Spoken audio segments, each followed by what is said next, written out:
ძალიან საინტერესო ინიციატივაა საქართველოს სპორტისა და ახალგაზრდობის საქმეთა სამინისტროსი.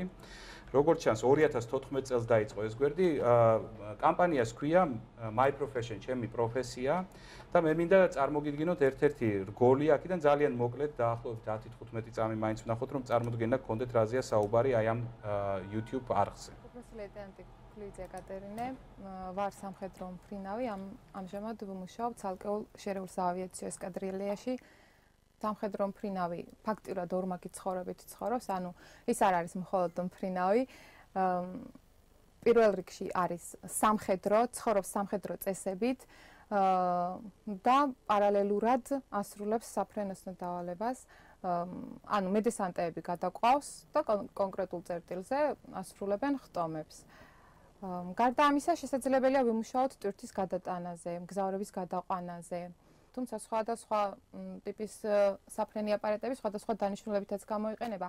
შეიძლება მათი საბრძოლო დანიშნულება, შეიარაღების გამოყენება და ასე შემდეგ.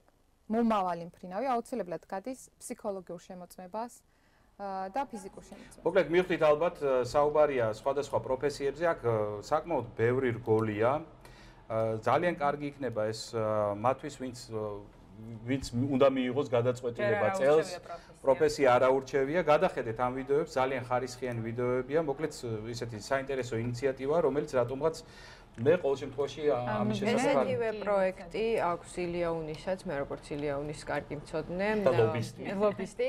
აირჩია შენი პროფესია ქვია და ფორმალი დაახლოებით იგივეა, 2-3 წუთიანი ვიდეოებია და დარგი სპეციალისტები ცდილობენ, რომ ყველაზე მნიშვნელოვანი, რაც არის მათ პროფესიაში და სტუდენტებს რაც შეუქმნის ისეთ კარგ წარმოდგენას, რა იქნება მათი მომავალი ამ პროფესიის არჩევის შემდეგ, უყვებიან ამ ამბავს და პრინციპში ძალიან კარგია, რომ ესეთი ვიდეოების გავრცელება დაიწყეს გადაწყვეტილების მიღებაზე. ამ შემთხვევაში განსაკუთრებით მნიშვნელოვანია, იმიტომ რომ ადამიანები, რომლებიც მუშაობენ ამ პროფესიით, თვითონვე გიყვებიან იმის მნიშვნელობას, თუ რა დადებითი და უარყოფითი მხარეები შეიძლება ქონდეს ამ პროფესიას, თუ კი მას აირჩევენ. მე ვფიქრობ